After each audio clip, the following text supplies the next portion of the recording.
Yeah, that intro never gets old. It hypes me up every time. What's up, guys? I'm Jenna X. You're watching Jenna X. My special guest today is Khaos Kris, and we are going to be talking about all things Zen. Probably get into some pulse chain, probably get into XRP, into markets, all the shit. But we're going to talk about the shit that we like to talk about because it's really hard for me to find in this space someone who is interested and is passionate into the same cryptocurrencies as I am. And that is you, Chris. Welcome to the show. Thank you so much for hanging out. What's up? Thank you for having me. I absolutely big fan of you guys. Shout out to the XRP Army. Screw Gary Gensler and the SEC. I'm really excited to talk about XRP today and also get into the Zen ecosystem and maybe a little Pulse Chain Alpha because we were talking a little bit earlier. So this is going to be an exciting show. Like, subscribe, all that good stuff, and I'm ready to hop into it. Yeah, me too. So yeah, I got to go to the Pulse Chain movie over the weekend, that documentary. Did you get to see it yet? Oh, yes. My buddy, and Trey and I went up to Charlotte. We saw the movie. It was actually pretty cool. What are your thoughts on it? Yeah, no, I liked it. I wanted to go buy some hex after it. But you know what? I think a big reason why people won't buy it is because it's a pain in the ass to buy. Like, and I'm at the point right now where I don't know if I want E hex or P hex, and normal people don't know how to add like pulse chain to MemMask, go through all that. A lot of people aren't willing to do all those steps, so that's why I know like it's good to be early to all of this. But yeah, no, I totally want to. I don't know. What are your thoughts? What are you doing? Do you like the E hex? Do you like the P hex? Should I be getting pulse? Should I get? What do you think? So I definitely agree with all your statements. The biggest problem in cryptocurrency to adoption is simplicity. This stuff that we talk about is extremely complex. If I explain this to my grandma or my aunt or uncle, they're gonna look at me like I'm a moron and be like, "What are you talking about?" So I do agree with you. We need something a little bit easier, and that's what's going to really bring on the older generation and people that are into technology. As for what to buy in the Pulsion ecosystem, in my opinion, I would probably split up your money and buy all the Richard Hard ecosystem products. Even though we have eHex and pHex, you can still have eHex on Pulse Chain and you won't have to worry about gas fees. And in my opinion, eHex and pHex are designed to appreciate extremely quickly. As to which one's going to do better, in my opinion, I think it's going to be pHex. So I would say buy all of them, but you have to choose between one or the other. I'll go for PX because it's about community and people love the Pulse Chain. I mean, think about how crazy of a pump. You have to think about it, guys. Richard Hart is not a fucking idiot, right? Like, love him or hate him. And I didn't do this stream to talk about Richard Hart by any means, but this is just, we're here. But he is a marketing mastermind, right? He was the spam king. I don't give a shit who you are. Whatever crypto you buy, you want someone to be pumping your bags. You want someone to talk about it. And I guarantee you, he has a strategy in place and it's not going to be little, but you also know the community is going to have his back. We are in the bottom of a bear. You know damn well there are going to be people crying that they didn't get in or had this chance. I missed the beginning of Hex and didn't get in. So, then I paid attention too late, right? But I've been watching it. It's like when I checked it over the weekend, it was 0.005, I think. And I was like, wow, that could be a potentially great, buy-in, but just throw like $100 in, stake, whatever. And none of this is financial advice. We're not financial advisors, but these are all things to think about if you have the extra and you're interested in the ecosystem. Now, my interest in the ecosystem, I do not have Pulse Chain yet. I told you I was late to the party. I did not sacrifice. I didn't do any of that shit. So I don't have Pulse Chain, and I am minting Zen on every other blockchain, right? And except for Doge Chain, I bought that. I'm not minting that one because it's slow as fuck. I think it's stupid. I have some just to have it. That's just my personal opinion. I think they'll all have their run. But everyone is seeming to think that Pulse PZen is going to have like a huge, massive pump. So I want to know what your thoughts are on that and what are the gas fees like? Because you're actively minting on it. I know. So how much are you paying per mint? Because I can go mint on Evmos for like a couple cents, right? It's like nothing, and get a Zen FT, but you can buy it right now really cheap. Are you buying? What are you doing? Just tell me what you're doing. That was loaded, I know, but like this ecosystem is crazy. Yeah, hey, it takes a full-time job to follow it. You know, one of my buddies, Adam from Viber Finance, he said the same thing. He's like, I don't understand it. I just listen to you, Chris. And I give him the meat and the cheese. I'm gonna give you the meat and the cheese. So to answer your question, yes, PZen is a sleeping giant. The reason why is because a lot of Pulsing and Hexagons are actually involved in the Zen ecosystem. Some of them won't openly admit it, but if you look at the wallets, a high percentage of people on the Pulse chain did something with Zen. Now, as to how the gas fees work, so when I mint, I have about, I think I have about over 800 mints on the Pulse chain right now for Zen through just a Zen claim and a Zen NFT. Now, basically how I do it is I put out as many of my Zen NFTs way into the future as far as humanly possible. And then for the Zen NFTs, basically they're basically little NFTs, and you can bind multiple mints into one NFT. Now the gas fees for a single mint is going to be a lot less. For the Zen NFT mints, I have to pay a gas fee right around $3 to $5 per mint. And on so Pulse chain. correct on Pulse chain. So that's about the same as Polygon. Right.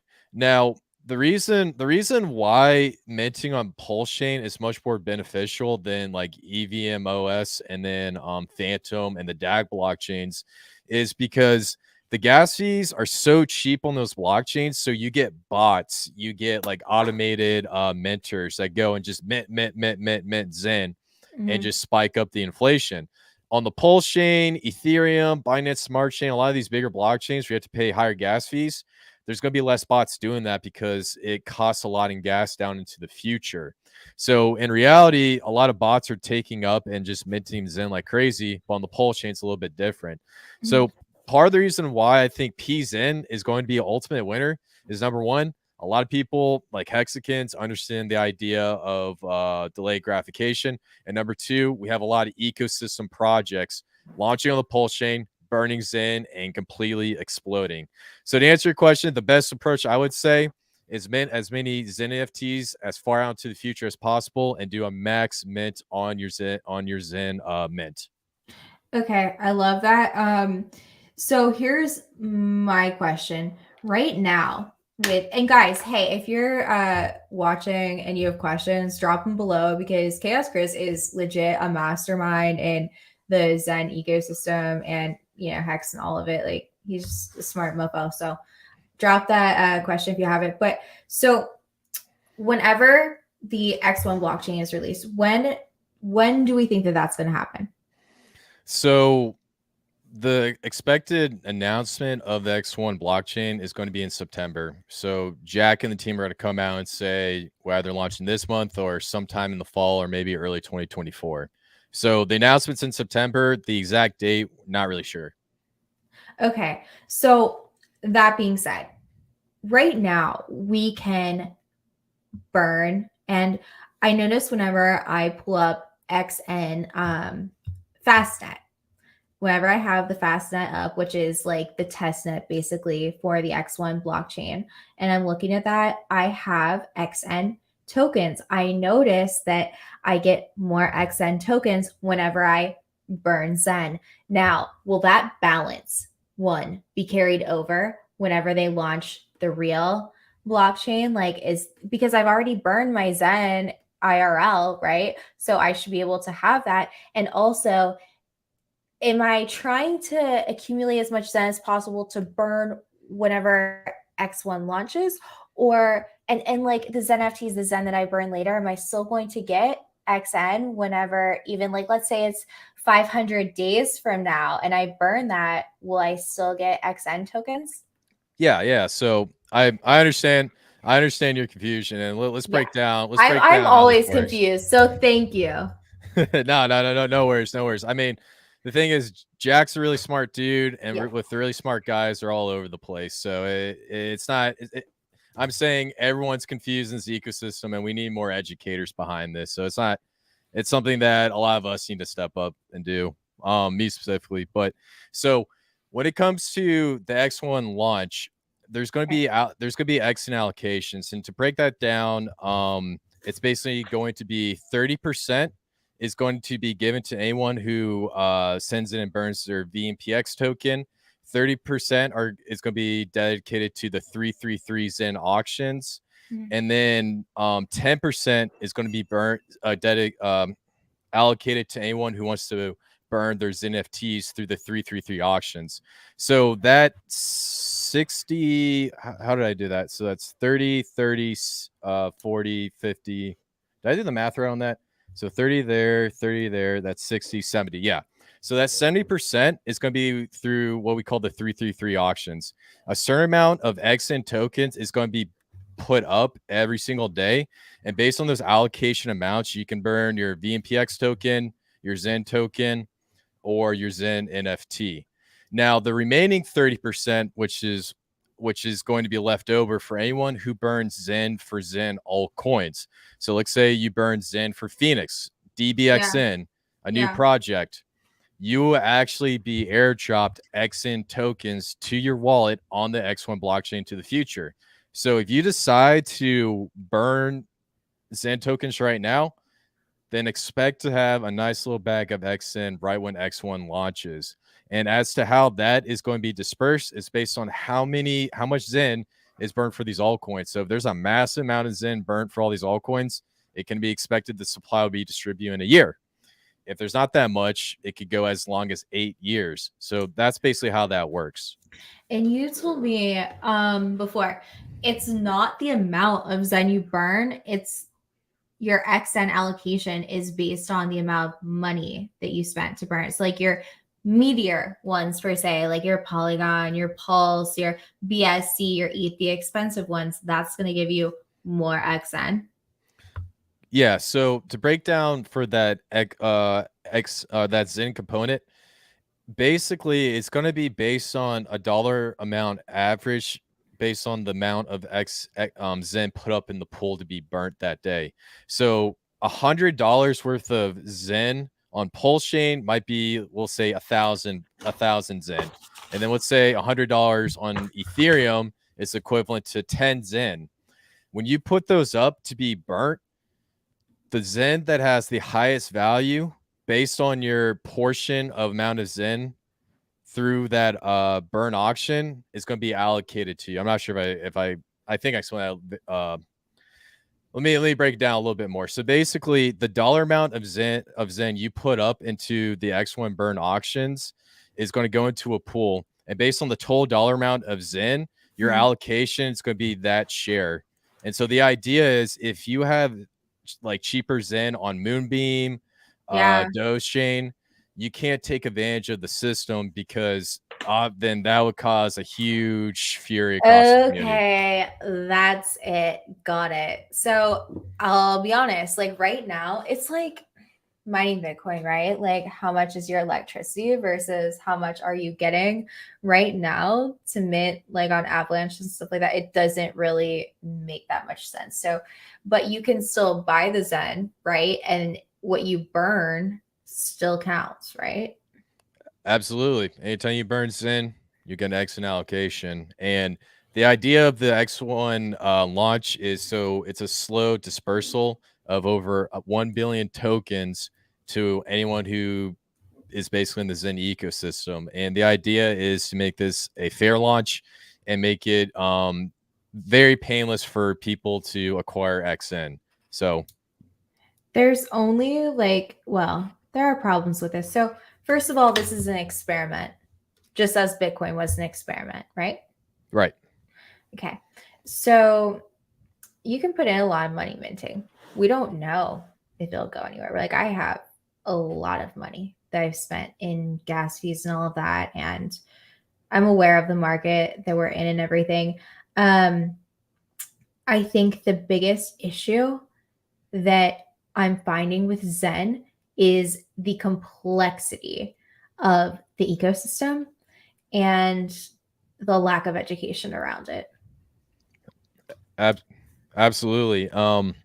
You bring up a great point. There needs to be more education in the Zen ecosystem. 100% correct. But ultimately, what makes Zen so complex is when you have new projects coming on and saying, we're going to burn Zen and we're going to add this utility behind it. That's where I find the huge confusion. From Mhm. a fundamental elementary basis, when it comes to Zen being minted, you approve a smart contract, you say how long you want to stake your Zen for, and then it gets paid out to you at the end of that staking contract. And the code, if you look at it, is very, very simple. Now, when it comes to getting into the ecosystem and the X1 launch, that's where it gets pretty complicated. But ultimately, like you said, Zen's a massive experiment. Bitcoin was a massive experiment. Hex was a massive experiment. Even Amazon was a massive experiment during the dot-com boom. And with this new approach to DeFi, there's a good chance that something like this, if it pays off, it could be the next Amazon or it could be the next big thing. So let's rewind and let's talk about what Zen is, because there might be people tuning in who don't even know. And this is what makes it cool. Guys, you can't mint the same amount of Zen forever. It's just like, you know, how Litecoin has a halving, Bitcoin has a halving, it all slows down. Zen slows down. Chris, can you elaborate? absolutely. So that's a great point. So just to start off and get into what Zen is. So Yeah. Jack launched Zen based on something called the first crypto principles, the stuff that Satoshi Nakamoto talked about in his white paper right when he launched Bitcoin. The idea is to have a decentralized system that is immutable, that has permissionless swaps, and essentially doesn't have any, major centralized authority trying to block transactions, and also avoids mass inflation like we see in with the Federal Reserve and fiat currency. Now, over time, we started off with Bitcoin. Bitcoin was an experiment that proven to be pretty awesome. And then new blockchains came on and launched. They launched through VC funding, ISOs. And I'm not saying every ISO is bad, but it basically discriminated against retail traders and basically took out the little guy who couldn't put up the money to get into these projects.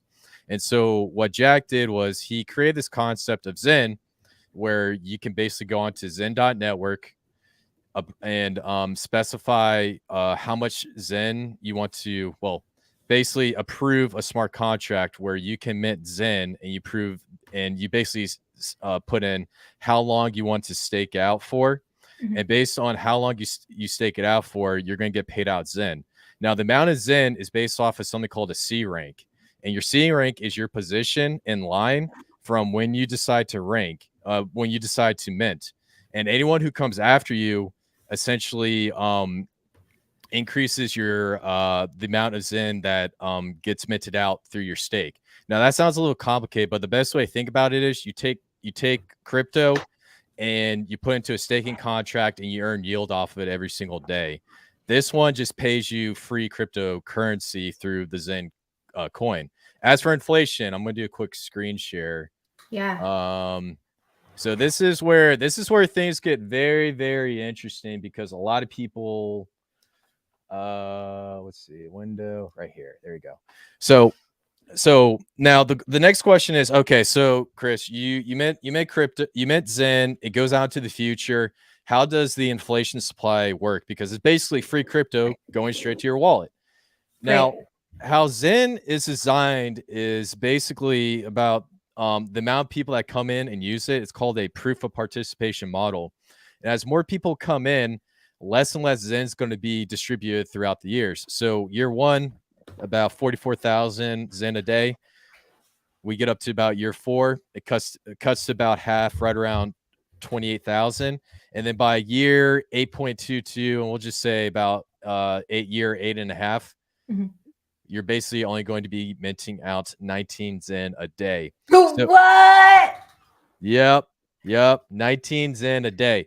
So the best way to think about It's this an way. 8-year plan. Exactly. Every year is basically a Bitcoin halving. Well, it's kind of like a Bitcoin halving, but there's going to be a inflation supply shock going on. And once we get to year 8, the faucet's turned off, a 2% inflation every single year. and that's when we'll see whether or not Zen goes absolutely ballistic in price. So that's kind of like the idea. I know I try to keep that as simplistic as possible, but I might have went too complicated. So No, no, no. That makes more sense. And the more graphics and charts you can show me, the better. In fact, I wish we had a whiteboard up, you know? yeah, Like I'm a very visual person. So it's like now, even on these blockchains though, where it's only a few cents and whatnot, um, minting a shit ton. But right now, to me, it makes sense to buy and to mint as long as possible. So that's my strategy at this moment. Do you care to share yours or like the order of importance of the ones that you're minting? yeah. So that's a great strategy because holding a bag of Zen, it's going to be good because if you have a massive price appreciation, you catch that pump, you sell Mhm. off, you're happy, you can buy your parents dinner. It's always a good time. But keep in mind when I show you that chart, we Yeah. start off the first year and then it starts to go down. So it makes more sense to mint as much as humanly possible so that you can build your bag up.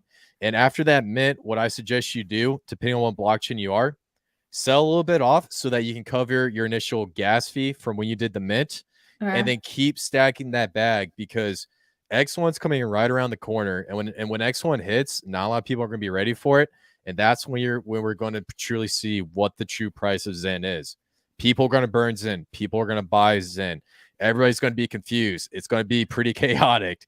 There's a Right. lot of routes to do this. So the strategy you just said right now is the best strategy you can do when it comes to navigating this ecosystem. And the strongest Zen, I believe, because it's on 10 blockchains, is Mhm. going to be Zen on Ethereum. Mm. We saw that too. Like we saw a huge pump. What was it like in April? I think it was. Yeah, let's check out that chart real quick. I got Yeah, you. let's put up because when EHEX pumped, or I mean EZEN, I'm sorry, everything else followed. Like Avalanche was insane. Yeah. All of them went up. Yeah. So that was from the DBXN launch. I think you're talking about this. Hold on, let's go in the 4 hours. Good. Yeah. So basically, what happened was DBXN had launched a protocol where it does the burn auction similar to X1, except you earn the DBX token. And when you burn Zen to acquire the DBX token, those fees are paid out to DBX holders. And so there's this huge craze to buy and burn Zen. And Right. because of that buy demand, it absolutely skyrocketed. Oh, why did that go all the way up there? Hold on, let me But bring this my down. dilemma is do I want DBZ right now? And yeah, I can get that drip. Like I've been burning on AVAX like crazy. And yes, I know AVAX is going to go up, like all this stuff, and I could claim it.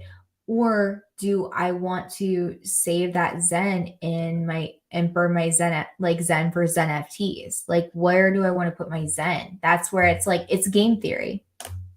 Yeah, absolutely. Now, the best way to think about this, so I believe to burn Zen, I believe it's I think it was a million.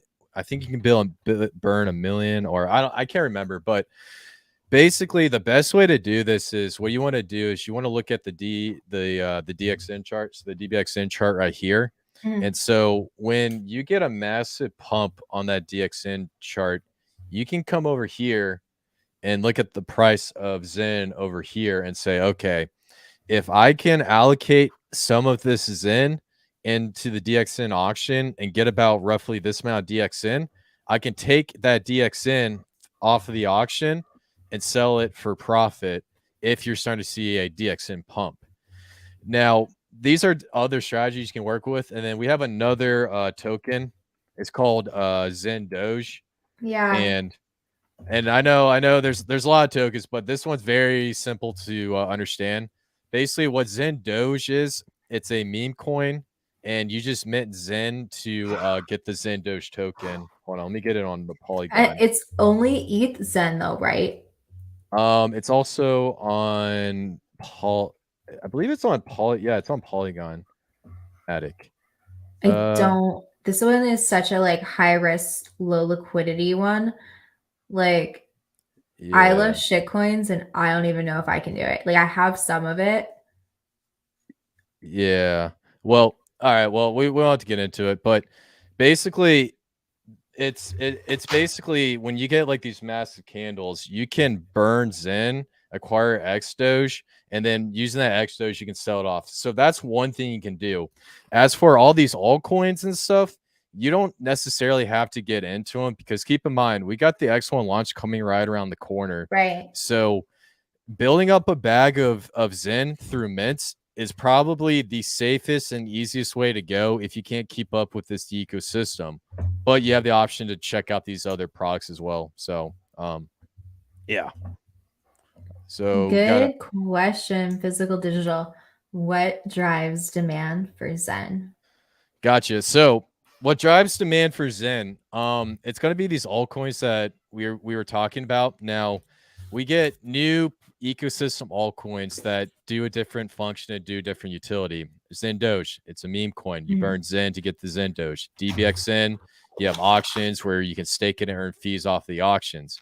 That is one demand that's driven for Zen. The second demand, as of right now, is going to be the X1 launch. People want to acquire as much Zen as humanly possible for this X1 333 auction launch. But should we have it before September, before it launches though? Should we have as much Zen, like be minting rubies NFTs before then? Yeah, well, you want to look at the cost analysis. In my opinion, I think the best way to mint, if you're going to mint a Zen NFT, I would mint it out for about 60 days because I think that's the best one to get the best bang for your buck based off of gas fees. Okay. But also, if you're doing it less than 60 days, I would just buy the Zen and just hold the bag of it. I don't think there's any point in Zen NFTs. Right. So, but yeah, like I said, the main thing that's driving the demand for Zen is number one, altcoins. Number two, the X1 launch. Okay. So here's my question with these altcoins, because I mean, we have altcoins on every single blockchain. So we're trying to figure out what makes Zen special, right? Well, the fact that it is truly decentralized, fair crypto, anyone can do this. Like there wasn't a pre-sale. It is your time, right? It's delayed gratification. You know, this gives everyone a chance, whether you're in a third world country. Well, I don't know if you have access to the internet, but either way, like you don't have to have a lot of money. You can have a couple bucks and mint a long-term NFT that, you know, might be $50 the next year, whatever. I've already seen a small eruption just in the very beginning. And it was crazy. Everybody was like, whoa, what's Zen? But the problem is a lot of people don't want to spend their time to do it. It was the same way. And I'm telling you that people laughed at Bitcoin. People never thought Bitcoin would hit $100. So while this is all an experiment, this is one of the most decentralized cryptocurrencies I have ever seen. And I think in itself, what gives anything value, right? A community, people, the people do. So if you have enough people that believe in the first principles of cryptocurrency and this decentralization, I mean, you know, and let's talk about Jack Levin for a second. Who the hell he is. He was one of the first back-end developers for Google. This guy is freaking brilliant. And that's why this ecosystem is extremely complex. There's a rhyme and a reason, right? Why he launched on all of these different blockchains. But what's really cool is it allows people to interact with blockchains they wouldn't normally, you know, even mess with. But it's like, oh, hey, I'm going to try this out. I'm going to try that out and see what's popping over here, over there. We only saw a very small spike, which was like still a 10x, and prices were crazy. And that's why I'm like, whoa, yo, the next one I'm going to be in on. But this is just a baby, like very beginning stages, guys. This was launched early last year. Like, I mean, like the late end of last year, what, around November, December, right, Chris? Right. Yeah. Yeah, exactly. Yeah. So I'm sorry. Yeah, I can hear. So this is a baby, right? And you have enough people believing in it. It's like, yeah, people are going to dump their tokens and shit like that all the time, but it's the time of minting less and less and less and then using it. Okay, so what's the relationship between X1 and Zen? I don't know, but I want to keep going on for a second. What gives it the value? Now, before I hit your question, physical, digital, I want to talk about the DBXEN we were just talking about. Now, this is the one I have a hard time. Well, I really like Raz. I've had hosted AMA with him. Really awesome. He's brilliant, brilliant mind. He made the first project, I believe it was, to be able to even burn Zen, right? And that's just it. Like the more projects that are built on Zen that burn Zen, the better, right? And you want to keep minting, but I can't actually find the utility of it other than it's very similar in a way. It reminds me kind of pulse chain, like, you know, with that, it's like staking, you get a yield, but with this, you're getting a drip of the gas fees that are paid to burn it. I cannot figure out though what it's actually used for other than to burn Zen and get a drip. So to me, that's the actual use case. I don't really know what the use case is past that, but that's not saying they can't build it out and do more with it. Chris, do you have any more to add on DBXEN?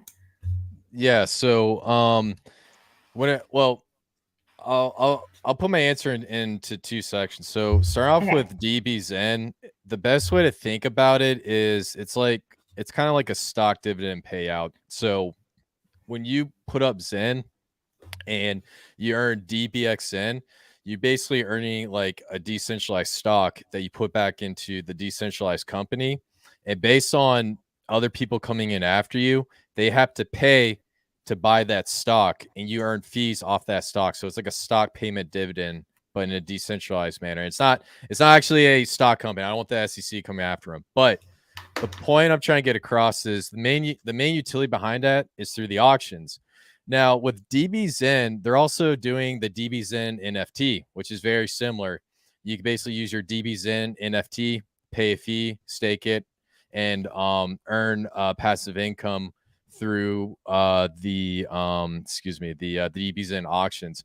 So starting off with DBXEN, when it first got into the ecosystem, people were hyped up behind it, and the price absolutely skyrocketed. Now, going on to Jenna, you still there?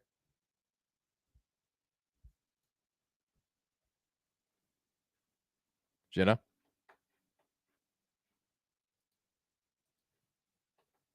Um, hello? Okay, gotcha. So, Jenna has to dip out. Be right back for 1 second. So, the main thing I want to talk about is when it comes to the main ecosystem function behind Zen. So we have the X1 launch coming right around the corner. And the biggest thing that a lot of Xenians are really excited about with the X1 launch is the ecosystem utility being built behind X1, and also based on the fact how all roads lead back to Zen. X1 is going to have components of AI. Jack is building a chat GBT component for the X1 blockchain. X1 is going to have something called the VMPX bridge, where they're going to basically create a decentralized bridge. Most bridges aren't decentralized. Please keep that in mind. From the Bitcoin blockchain to the Ethereum blockchain. And so basically, what Jack is creating is a decentralized AI interoperable blockchain that will connect all the blockchains together and also create this AI system that can compete with Google and other companies. And based on the build out of this ecosystem, there's going to be new projects launching on X1 through fair launches. And the one direction they're going to use to launch on X1 is to burn Zen on all the other 10 blockchains. So the idea of Zen is basically, number one, it's going to have utility to the X1 blockchain. And then number two, it's going to be used for X1 altcoins to basically be burnt. So to understand the value of Zen, it's basically the entire ecosystem all together, and basically based on this common goal to burn Zen. I'm not sure if I really explained that right. Did you get all that? Most, yes. Yeah. The whole time we're talking about this, I'm like, I think this is an accountant's worst nightmare. Yeah. Right though? Like, holy shit, the shit you have to keep track of. But guys, speaking of how to keep track, and I will hit your question, physical, digital. We're going to be here talking about this for a while because this is complex. There are tools, guys. There are things like zenmon.com, and it keeps track of all of your mints, like your Zen FTs, when they're due. If you're like, I can't keep all this in my brain, I've been minting like crazy, you just check it out and like it keeps track for you. That you're like, oh, I have 5 on Polygon, I need to claim today. Bam. Then you go to Zen.network, you claim your ones on Polygon. But you can interact, like I said, with all of the different blockchains. Yes, you answered all of that perfectly. You might even hit on this a little bit. What is the relationship between X1 and Zen? I don't know of X1.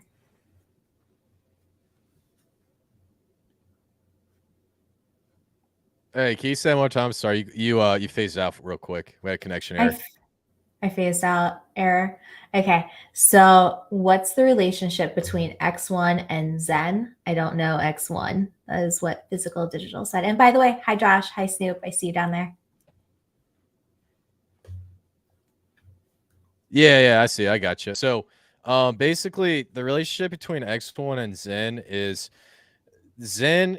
So X1's being launched through the Zen ecosystem. So the idea is with Zen, you can basically, if let's say you wanted to launch an altcoin onto the X1 blockchain, all the fair launches onto X1 are going to be burning Zen on other blockchains. So that's one main connection between that. The other one is in order to receive an XN airdrop, you have to burn Zen, and that's going to be 60% of the airdrop. 30% is going to be allocated through the 333 auctions, and the other 30% is going to be through Zen altcoin burns. So basically, the idea is the X1 blockchain is going to be like a layer 2. It's an added utility to the Zen ecosystem. Its main purpose is to burn Zen. More Zen we burn, the more value we add to the ecosystem. Right. And I want to add on to that. Someone was like, yeah, X1 is the blockchain. Someone says Zen is the gas token. I disagree. I think XN is the gas token and Zen is the ecosystem token. Am I right? Yeah. So I never said XN was the Zen was the gas token. Somebody said that in the chat, and I was like, no, XN's the gas token.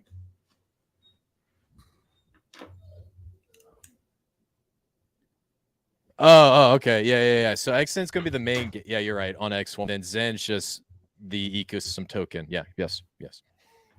Yeah. Okay. Cool. Can you hear me?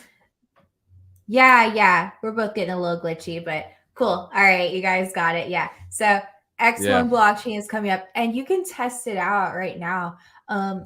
You have to have XN tokens on the test net, and how you get those XN tokens is either hit me up, I can send you some, or you could be minting your Zen and burning it on any ecosystem right now. So you can even do the cheapest, which is Evmos, for a few cents.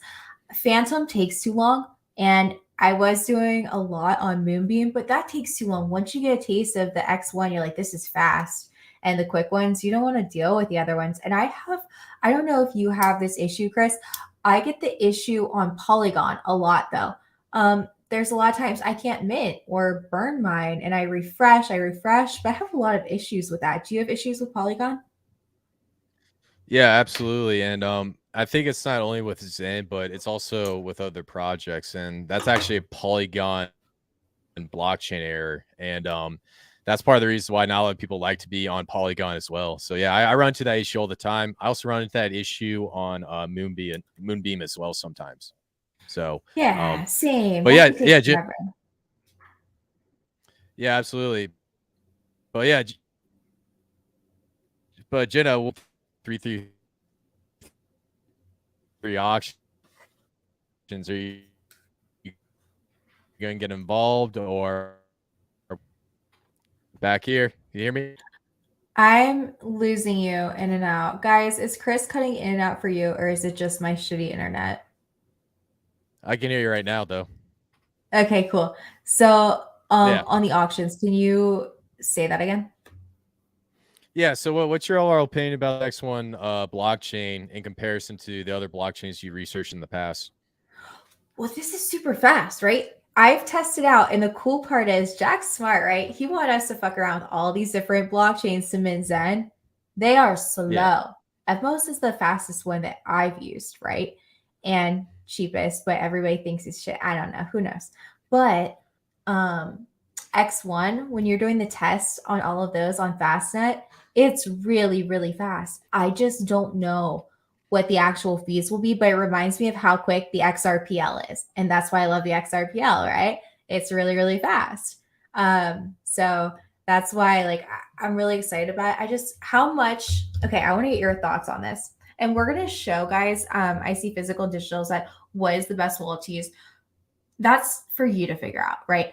You can test out all different ones, like whatever you like. And by the way, I happen to know that Rav, like when we were talking about DBXEN, he was very, very interested in being able to use EVM compatible blockchains and talking about like Flare or Songbird or eventually maybe integrating the XRPL whenever that is able to happen. So he's very into all of that, which is cool because I know I have a lot of Flare people in the house.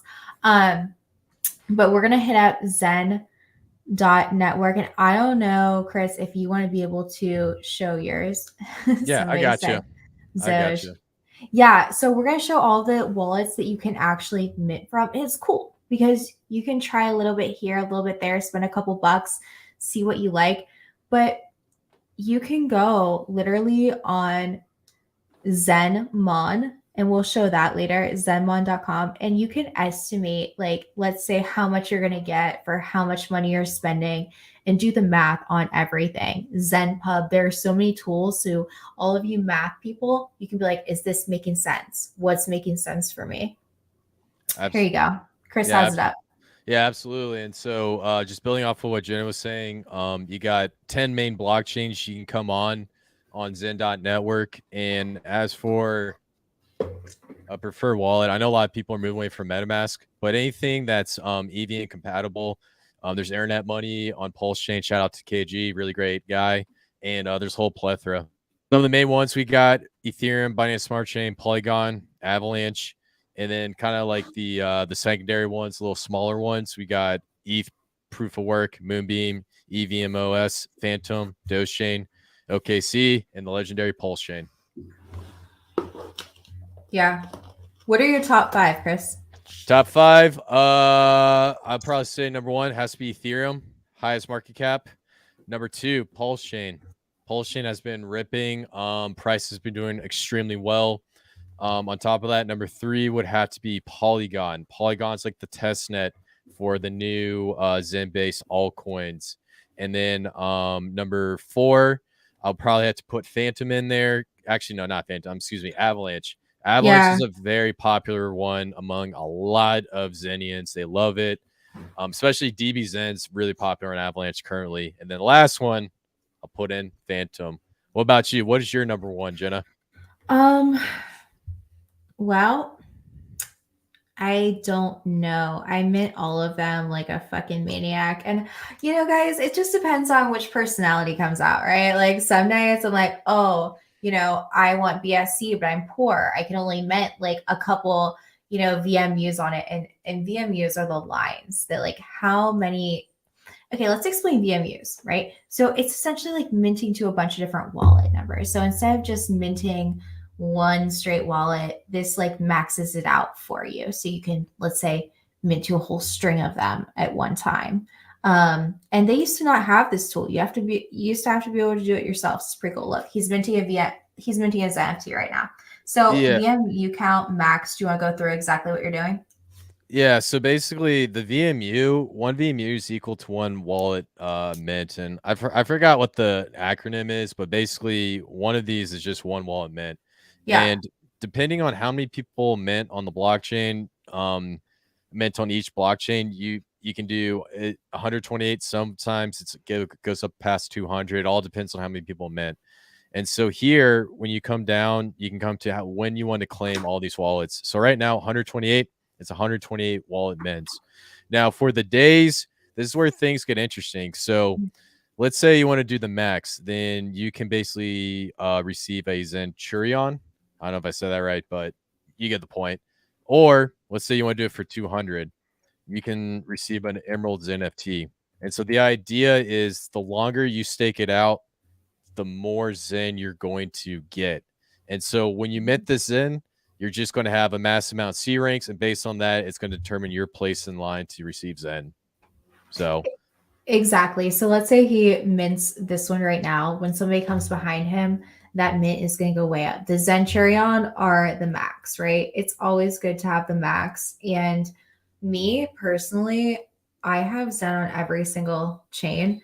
And if it doesn't make sense to mint it, then you can buy it. But there's always a way to do the math and figure out, now ETH, if you want to max mint on ETH, dude, that's like $1,200-$1,500 whenever I checked. You have to be a millionaire to be max VMU minting on ETH.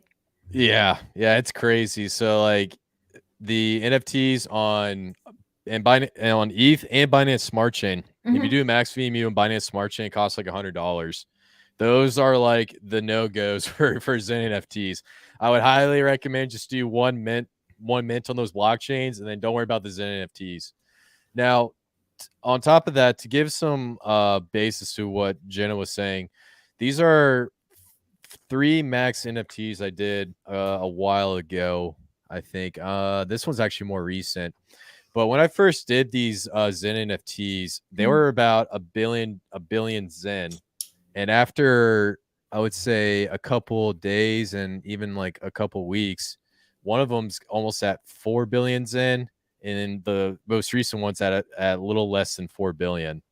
And so this kind of gives you the idea of the power behind these Zen NFTs when you do them early and way far out. Exactly. The more people get behind you, the more Zen you make. And remember, in 8 years, you're going to get like 10 Zen per mint. So the more people are minting, burning, like this slows down, guys. That's what makes it cool. Absolutely. Like, honestly, it's not like we could just do this shit forever. Otherwise, no one would ever do it.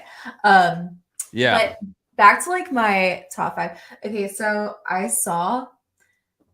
started minting in March, and then April shit started popping off. I had bought Zen, like ETH Zen, plus I had just minted one line on the regular mint Zen, but it's like you do that because it's like nothing, but then you mint Zen NFTs. So I was there when like it started pumping like crazy, and I was like, holy shit. And it was only one project that really came out, right? Think about the future. Like the market that we're in and how many other projects are going to come out and beyond the X1 blockchain, and who we're talking about is the developer. Like I feel super blessed to be in early, and not enough people know about it. And the cool part is, I don't know how many people are familiar with Mexi. And if you're in the US, I'll probably get shadow banned for this, but just use a fucking VPN, right? If you can't access it, just get a NordVPN. No problem. You're on. And then, like, and then you're good. But they have most of the Zen blockchains on there. Like I know Matic is on there, MZen. I know the Doge Chain Zen, Phantom Zen, regular Zen. I think there's another one. AVAX is not on there yet, but if you go to zenmon.com, the cool part is it'll show you the dexes where you can also go to be able to trade these if you need to, and to be able to sell, place your sell orders, all that good stuff. Yes, thank you. Thank you. All right, I'm going to let you explain what we're looking at. Yep. Sorry. So basically we have zenmon.com, just like you were talking about earlier. You can put in your wallet address and basically look at your claims. You can also take a look at your stakes, minting Zen NFTs, staking Zen NFTs, and you can also look at how much DBXEN you have in your wallet. And so it's basically a one-stop shop for anything Zen related, which is absolutely awesome. And then here is your Zen calculator. So you can put in the Zen amount. You can specify with what chain you're doing, and it'll come in here, tell you how much Zen you're minting. And then you also have the Zen Mint calculator. Over here at the Zen Mint calculator, you can put in how much Zen NFTs you're minting, how much Zen you're minting into the future, how many users come before and after you, whole 9 yards, everything you were talking about earlier. And then also it talks about a stake calculator. Now, remind me, where's that website where it says it has all the dexes? Because I don't remember seeing that. Oh, this one actually has, if you scroll down, A little bit. You can see the show chart, show Zen price chart. Yeah. If you click on that, they hit it, but then you can see that. And Okay. it'll tell you like some, like if it's AVAX, it's Trader Joe. If this one, it's on Dex Screener, is Zen Wrapped ETH. Zen Pub, that one's really advanced, but I know we have like super nerds in the house. I'm not that advanced, but Zen Pub shows you all the numbers. Yeah, yeah. Actually, ZenPub is something I use this. I use this baby all the time. I absolutely love it. Let's see if it'll pull up. Sometimes the website works, sometimes it doesn't. But when it comes to looking at Zen, the two things you always want to look at is the amount of Zen that's going to be minted, and also the amount of Zen being burnt.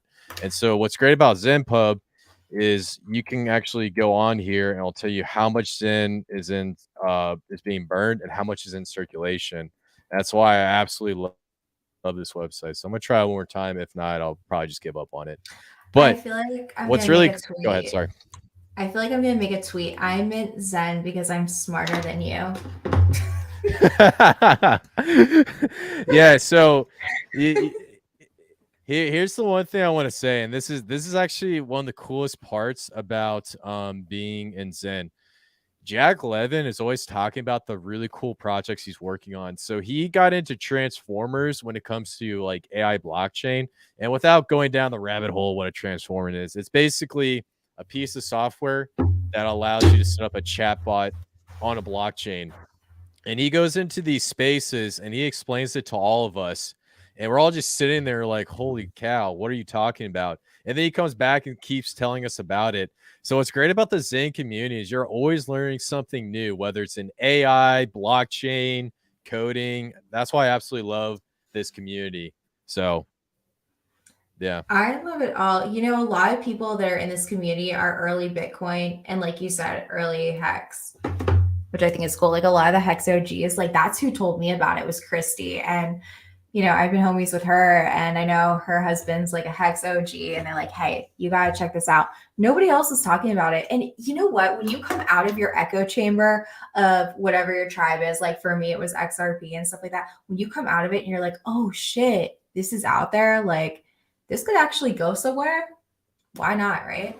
Yeah, absolutely. And that's the thing about blockchain technology is you can't be in your own space forever. I get that, you want to be the best at what you do. So maybe you got focused on XRP. Maybe I got focused on Zen.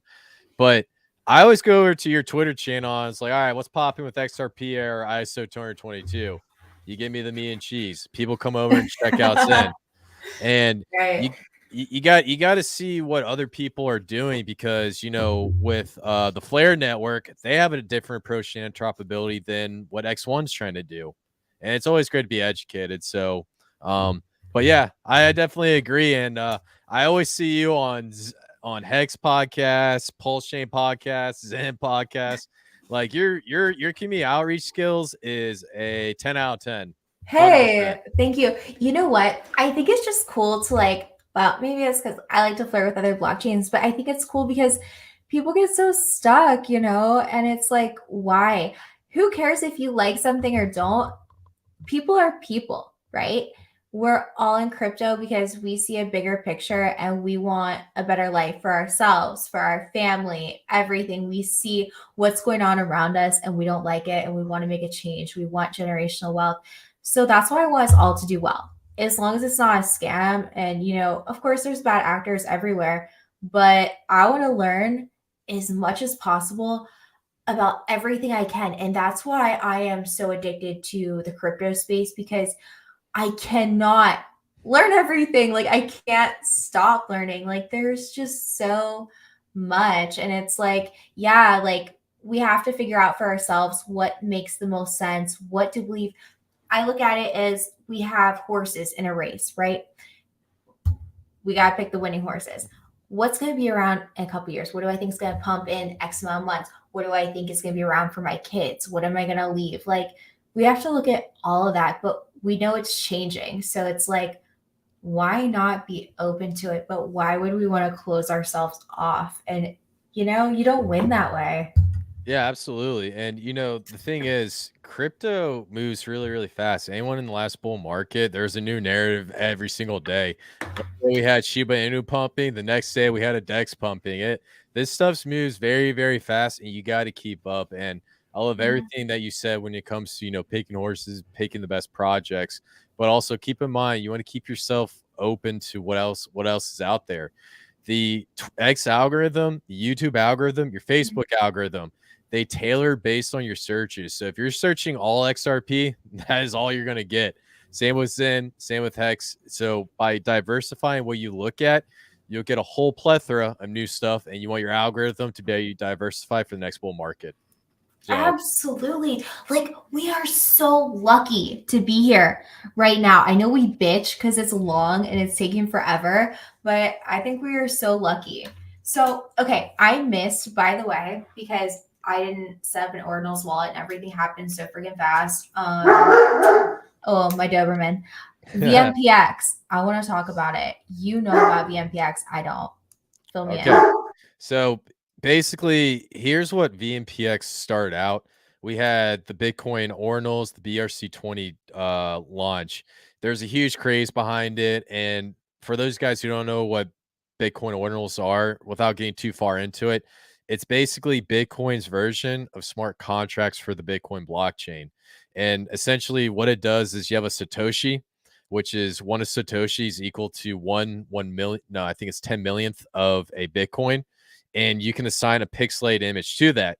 And so basically, by assigning that pixelated image, you can create a token built on top of the Bitcoin blockchain. Now, what Jack did during this huge Bitcoin ordinal craze was he launched VNPX onto Bitcoin ordinals through a free claim mint, where you put Bitcoin into your Unisat wallet. You can go on and basically claim free VNPX tokens by just clicking a button, approving the smart contract. And it was such a big event. It took the entire Bitcoin ordinals industry by storm. And it actually really, really spread the community with the Zen community onto the Bitcoin ordinals. And so overall, it was mostly a marketing event. Now, here's the thing. It didn't stop there. Everyone thought it was just a huge, clout chasing event. But Jack also launched another coin. I believe it was called Buffy. BFFE, Buffy. Yeah. And believe it or not, I haven't really looked into it. I think it was just like a kind of like a meme coin or an Mhm. NFT. There's not much utility behind it. And then after that, he also launched VNPX on the Ethereum blockchain, and he came up with this idea, the VNPX bridge, where you can swap Bitcoin from the Bitcoin blockchain to USDT or Ethereum on the Ethereum blockchain.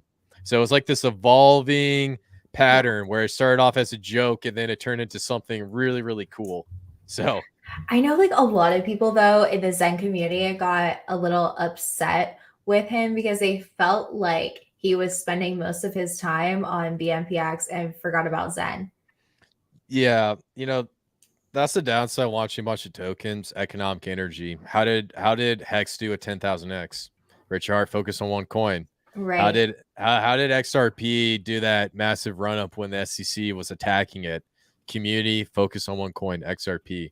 And so the main issue is the concept's cool, but we're trying to build an narrative behind Zen, and everyone felt like, why are we focusing on Zen? Why are we focusing on the X1 launch? Why are we doing this? And so I agree with their sentiment, but also this next blockchain, I'll announce it on your live stream. The number one narrative in this next blockchain, based on my prediction, is going to be interoperability, blockchain communication.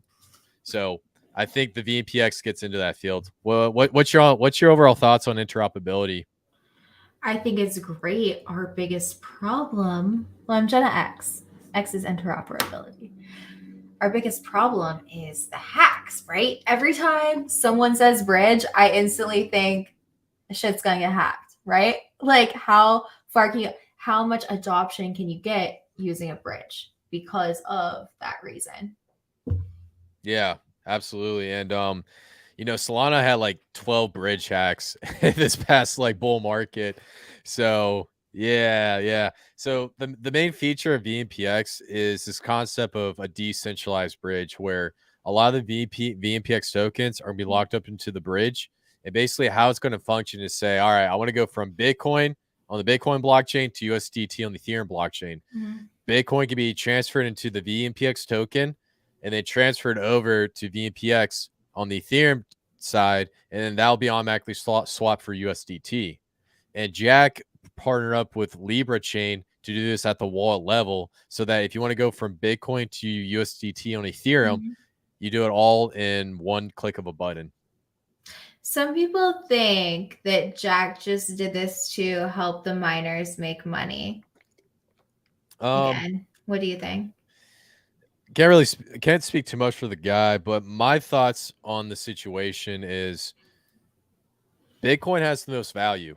It's at $500 million right now, and every bull market, Bitcoin maxes out, and then people move money from Bitcoin to XRP, Ethereum, altcoins, altcoins.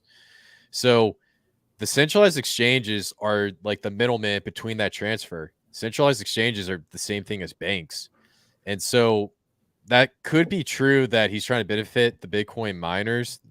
But ultimately, I think his main goal is to use VNPX to be in the middle of that transfer when that happens. That's what I think. Okay. So another question for you. When X1 launches, what do you think the price of XN will be per token? All right, so it's about a billion tokens after 333 days. It's going to get about 600 million. So probably right around the first day, it's going to start off a little less than $1 million. So the price of the token, depending on how much hype is behind it, it could start off at about, gosh, it could be $10 to $20 if the token supply is really, really small. Shut up. Well, but just keep in mind. But just keep in mind. I'm gonna be rich as fuck. Well, hold on. That happens, yo, I'm jumping all that. Yeah, well, I'm probably gonna get incinerated right now in the chat. But basically, what's going to happen is these tokens are going to be launched and slowly launched out, and then the price is going to dip down, and then once the supply is controlled, then it's going to go back up. Yeah. So, but no, that's not financial advice. I know someone's going to clip that and hit me in the future, but that's why I probably think it's going to go like 20, then down to like maybe like $1.50, and then come back up. So yeah, it'll take time to come back up. Everything goes crazy at first. Shit's wild. It doesn't know yet. Like, it's the market has to react. If it doesn't, I'll be like, sell as fast as I can. Yeah, you should buy a Bugatti with all that money. No, I'm gonna be minting Xen until like all through the night now. I'm gonna get even more serious. Yeah. But best way to think about it, go down and then it'll come right back up. So we'll see how it goes. And maybe when it happens, we can have like a launch party and see what the actual price is. So this could be crazy, like, honestly. And nobody fucking talks about this yet. Do you think? I've noticed a lot more people minting and not talking about it. I don't think they want to talk about it. I think they want to have as much as possible and then talk about it later, and then let people FOMO. Well, here's the thing. So I have another buddy. His name's Trey Souls, my best friend. We both run this YouTube channel, Diverse. We study analytics on our channel, and not a lot of people in the Pulsion and Hex community like Xen, but a lot of people are doing it. And I'm not going to out anybody, but I have text messages from some creators that do it. And what's really interesting is a lot of people like to look at our channel, but none of them like to like follow, subscribe, or whatever. They always come in. We're like this like weird little, what's it called? Like the thing that you're not supposed to do, but people like to look at. You know what I'm saying? Like we're kind of like this little voodoo place. And what are they doing? What are they up to? Yeah, exactly. So like the people that view our YouTube channel compared to subscribe, it's about 5% right now, which is crazy. Are you serious? Yeah. Like people love this stuff, but they're afraid to get behind it because they're gonna get incinerated. I get incinerated all the time, and people attack me, but I don't care. That's why I love this X1 and Xen. So yeah, man. I do agree with you. There's probably gonna be more people in this ecosystem. There's gonna be a lot more hype, especially when X1 comes around. But what's your overall thoughts on like the Xen ecosystem? Is it cool, confusing? What do you think about it Oh, overall? all of it. Yeah, no, it's cool. It's great. It's decentralized. It gives everybody a chance. I love that. I could see X1 because it is fast. I could Mhm. see Zen actually being used as payment because why not, right? How are they ever going to, this is what I like about Zen. How is anybody ever going to be able to call it a security? How? There wasn't an ICO at all. This was all fair. You could mint this, you could do whatever. There's it doesn't meet like all of the check off of the Howey test. It absolutely does not. So I love that, right? And I don't think it's going anywhere. I'm with the Google guy, man. I think he's smart as shit. He's brilliant. Like this is complex, and that's why I want to be early to it. I want to admit as much as possible. I want to help others and break it down for them into more simple steps. Like show them first of all how to set up the little things, and then work out strategy later. But just help. There's so much. So this is not for people who are just coming into crypto, but it could be. It's just going to take a lot more effort on all of our parts to make this, adoption. But the cool part is we know we're early and we know we can create adoption because we believe in what it is, and that's fair crypto. It's all of first principles, and I love that about it. I think it'll definitely catch on. I think what'll happen is a lot of people are going to be too freaking lazy to mint, and they're going to FOMO, and they're the ones who are going to be buying it when they see it pumping, on the sexes, and we're going to be like, thank you for buying this. But I just want to make my money back on the gas fees, take that cool, but just keep like putting it in. I saw how much people made just on AVAX, like, oh my God, a couple months ago. And it had even pumped that much, guys. That was a little pump compared to what this baby can do. So yeah, no, like I believe. Yeah, and it's crazy was I actually just claimed one of my mints on Ethereum, and it was like $500, and I can't remember, but I made an insane profit off of it. And I mean, to be honest, I think if anyone's viewing this video, whether it's XENIAN, XRP, ever interested in getting into YouTube or whatnot, there's a field for Zen education, a huge one. Mhm. And anybody who jumps on it and puts out videos and just keeps it simple, easy to understand, you can definitely get a lot of followers, and you can also get a bag. So Yeah. There's but a go ahead. Zenflix, I think they started, right? Yes, yes. So Zenflix, it's got all the YouTubes. It's got all the clips of what creators are saying. It's got all the tweets. It's got all the stuff that Jack talks about, because Mhm. Jack's like a total nerd, but he's a really smart dude, and they like to put up little clips of stuff that he talks about. And if you just go into ZenTube and listen to some of the stuff that Jack has going on in his mind and his vision for just X1 and Zen, Mhm. it would absolutely blow your mind away. Mhm. And I encourage everybody to go check it out. So, but Absolutely. I want to hit on, so you're showing me something really cool, but in the green room. Do you mhm. do you feel like we should show that or no? You want to keep it to yourself? Because I feel like you came across something that was pretty neat. Absolutely. So Yeah. we're going to move on from Zen and the Zen ecosystem. And I just want to make this clear before we jump in to this theory. This is extremely high risk. This is not financial advice.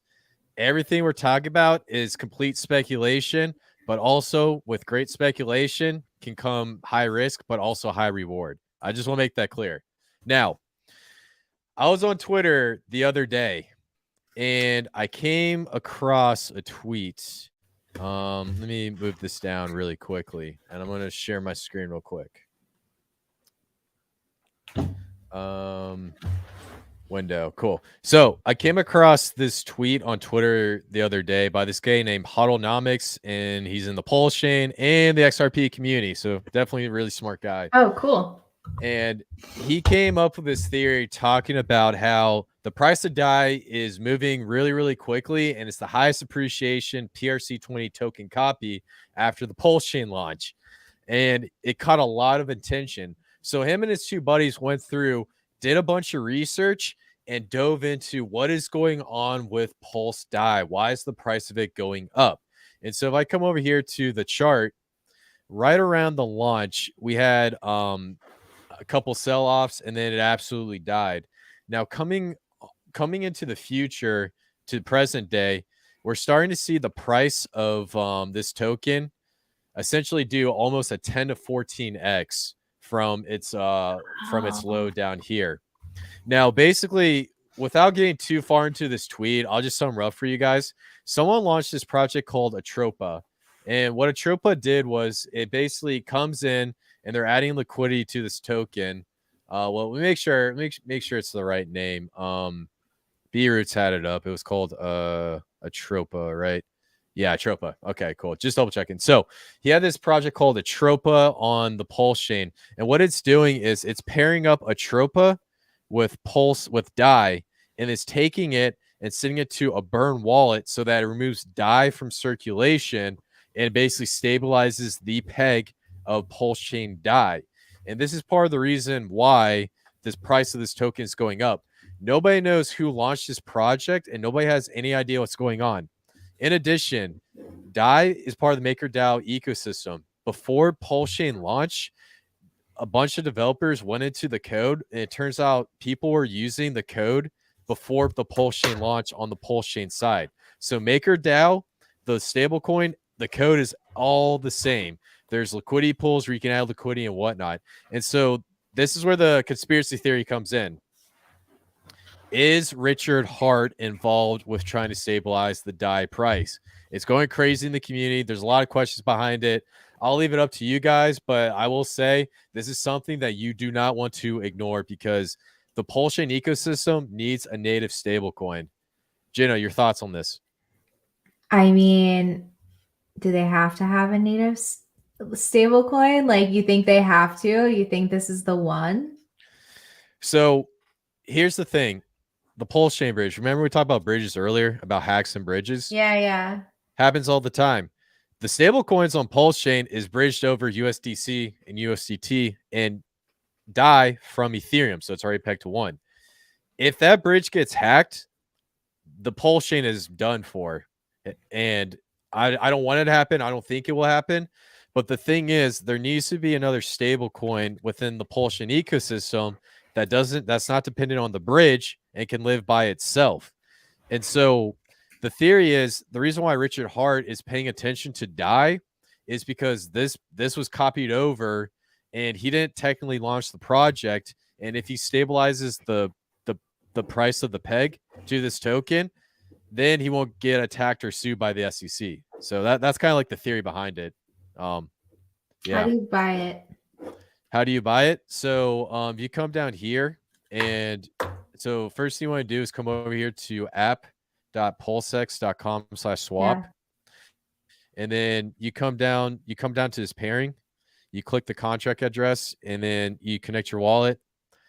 And what you want to do is click on this down arrow, paste in the code, hit import, and then it's going to say it's a PRC20 token, copy over. You just hit I understand. And then you put in how much pulse you want to do. So you can do like about 1 million, 100 million, as much as you want. So this is from one of my wallets. But yeah, overall, it's a really cool theory. I'll send this over to the tweet over to Jenna.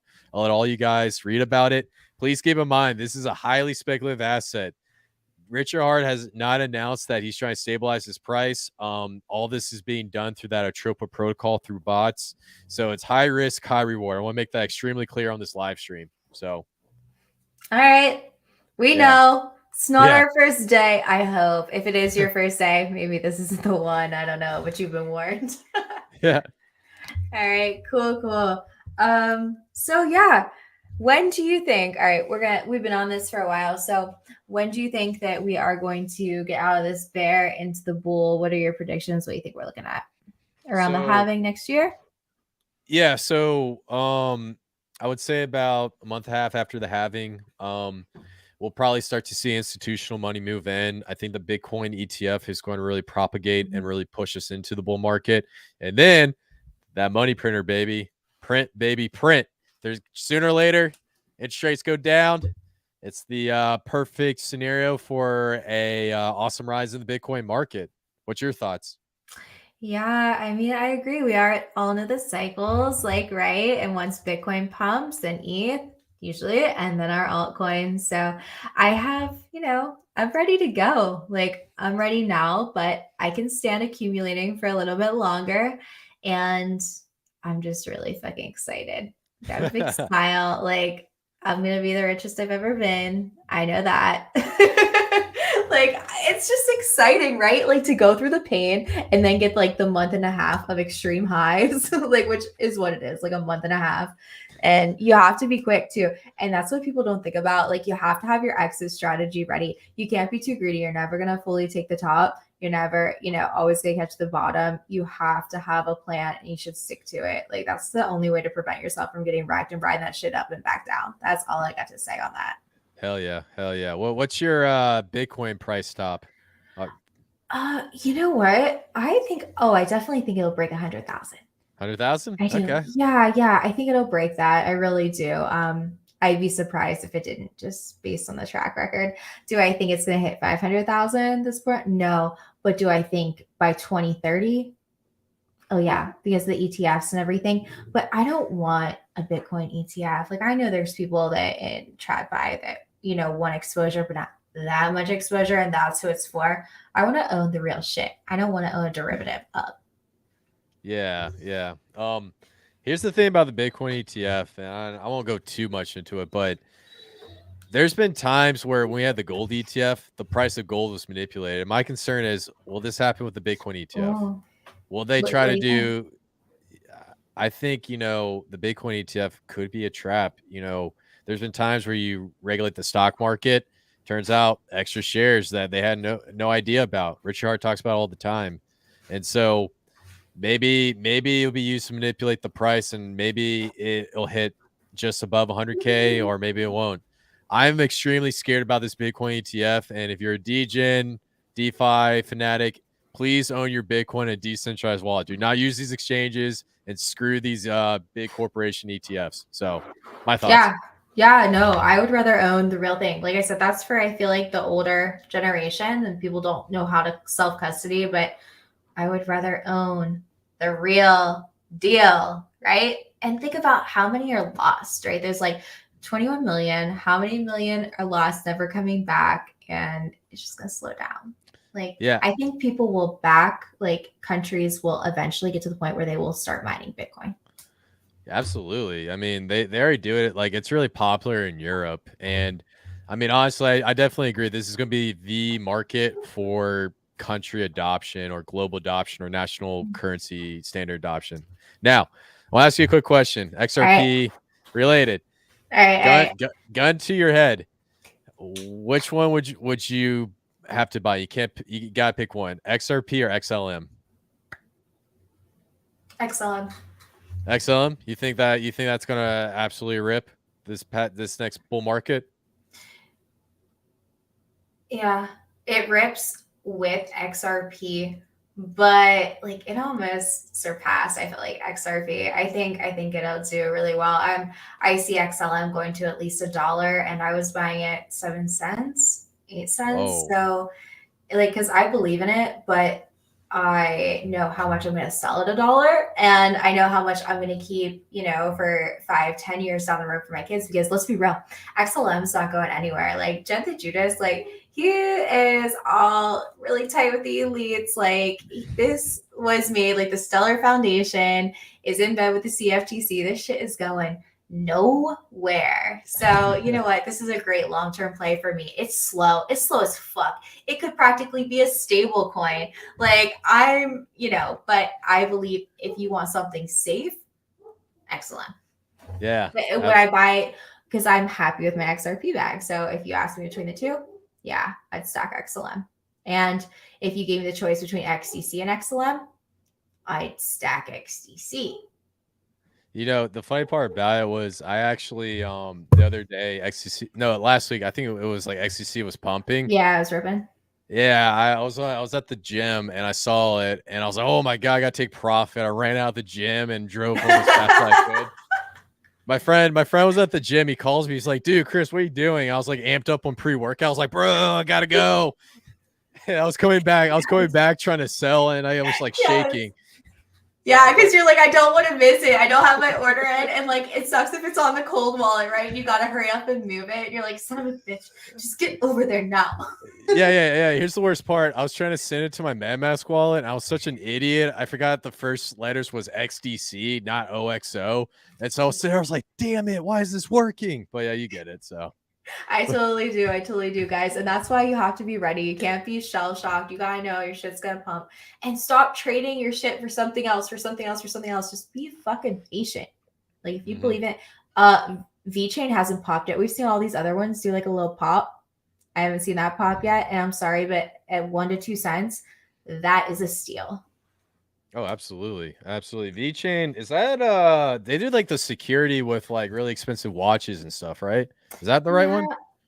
I don't know. I know they have deals with like different car companies and like Louis Vuitton, just like retail, like crazy Yeah. shit going on. But you're not going to hear much about it until the bull run. But we saw what 24 cents last one, from 2 cents, 1 to 2 cents right now. That's great. I would have killed for that buy, and I was buying it at 18, 20 cents, like in 2021. Absolutely. Yeah.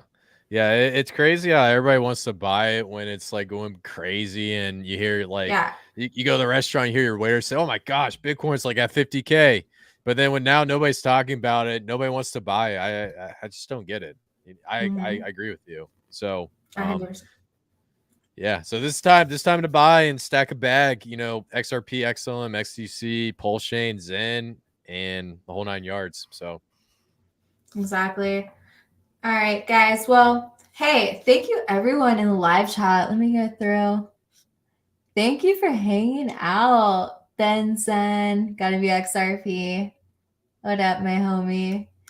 We appreciate you hanging out. These are good talks. And, you know, like Chris said, the people who don't really want to watch what they're going to watch and tune in because they're going to want to know about it. It's a lot to take in and do. But once you know how Zen works, you're addicted. Like, that's all it takes. It's addictive. absolutely. Absolutely. You know, it's a great community. It's very similar to XRP community. It's really strong. And, you know, everyone's in together, a lot of education, and it's a really great community to be part of. So I encourage everybody to research Zen and, you know, hit up Jenna if you got any questions. Hit me up if you got any questions. We're here to help you. And at the end of the day, if you guys win, we win. Hit him up. He's the brainiac. Like I just do it. Like he knows all the ins and outs, but I'll try. So thank you so much, Chris. Hey, you can find links to the verse, YouTube, and Twitter underneath of the bio. Check it out. All the good info is under there. Chris, thank you so much for hanging out today. I appreciate you, my friend. Absolutely. Thanks for having me. And this was a great conversation. Hopefully we can do it again. Totally. When Zen pumps, we're going to do this again. We should do it again before that too. But one of those like, hey, remember when we talked about this? Absolutely. No, 100%. We got to do something like that. That'll be a huge stream. So I agree. All right, cool. I'll talk to you later. Thanks. Appreciate it. See ya. Bye. Peace out.